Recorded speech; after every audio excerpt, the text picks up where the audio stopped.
And we're back. It's me, Dean O'Donnell, professor at WPI, once again, the disembodied voice of nowhere. But I want to introduce Chris Maire.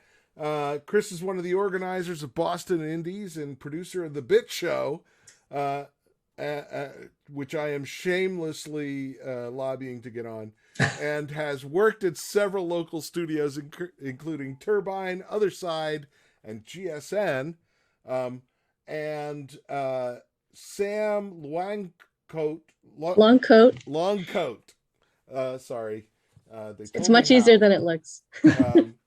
She is a community manager at ZeniMax Online Studios, previously Other Side Entertainment, Mass Digi SIP 2016, Girls Make Games, Glowlime Games, Smith College 2017 alum.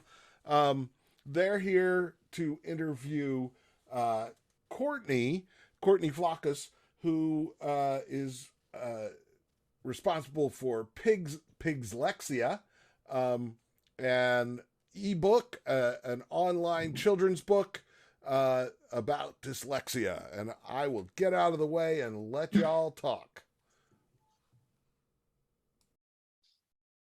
I'm sorry, should I start? Yeah, go for it. Okay. I'll figure out my audio. Well, hello. Hi, Courtney.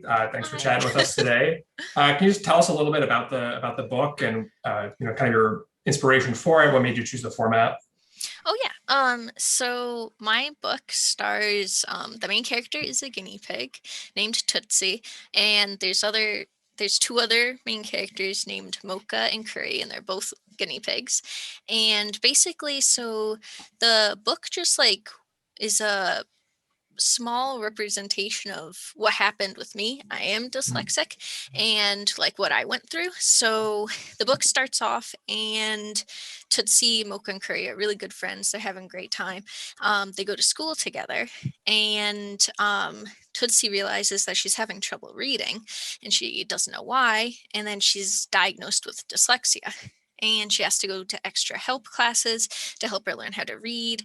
And she hides her secret from her friends because she's not sure if they understand, and she's kind of ashamed of herself.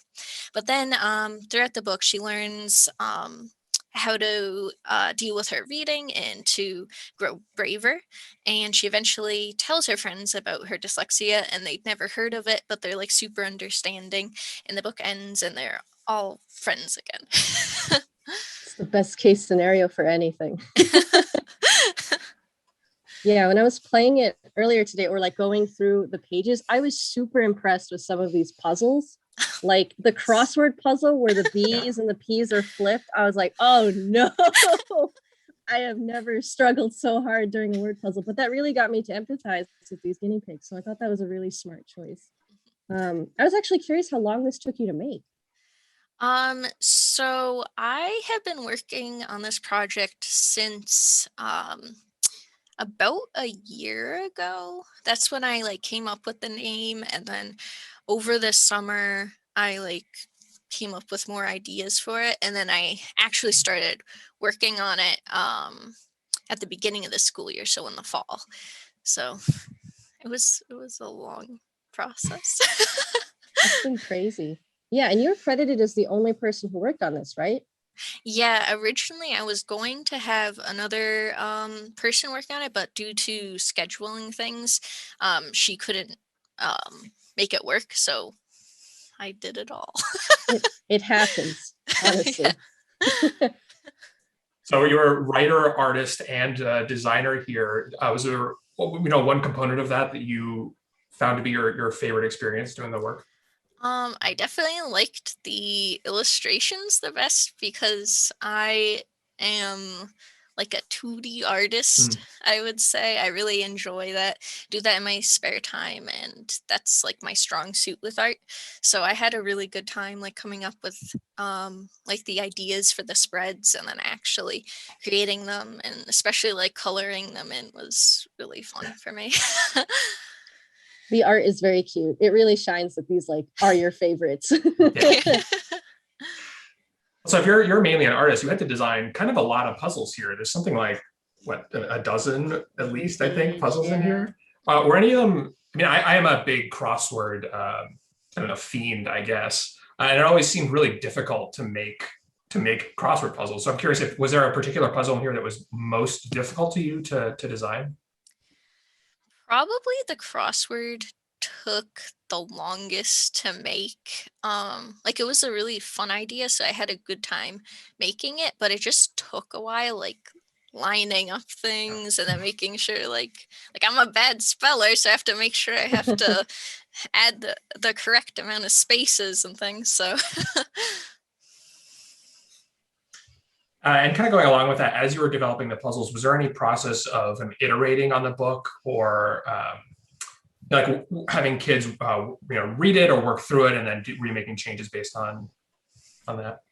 yeah, so I wanted to make sure that my puzzles had to do with like either both the story and like simulating dyslexia. So that was definitely my process, is along with trying to create different types of puzzles, because I didn't want any puzzles to overlap. I wanted them all to be unique. So for example, there's only one crossword, there's only Right. one fill in missing letters, like throughout my book. So I was trying to balance like those three ideas while making them. Hmm. I was curious why you set on a book format. Is there like a particular reason? On a book? Yeah. So since I'm mostly like a 2D artist, I thought that the book would be the best like format for showing off my art, but also like having it be interactive through the use of the puzzles. Got it. Got it. Yeah, I was curious if you had any future plans for this, like outside of books, or if you want to publish this for children. I'm so curious. Yeah, this summer I definitely want to get this like published and printed, and I'm like really proud of it. So I want to have it physically there and for like other people to be able to get it as well. That's awesome. Yeah.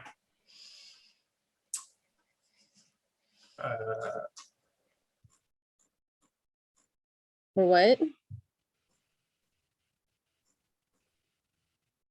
Oh, I didn't hear what Dean said. Yeah. I'm sorry, I didn't mean to interrupt. I was mumbling to myself. Oh, okay. I wasn't sure if it was time. I was like, that was so No, soon. you've got plenty of time. Sorry, I'll get out of the way again. No, you're fine. So one of the three guinea pigs here is named after your own guinea pig. What about Yes. the other two? The other two are named after my friend's guinea pig, who is the member who is originally supposed to be in my group, but had to drop out. So they're all based on real guinea pigs.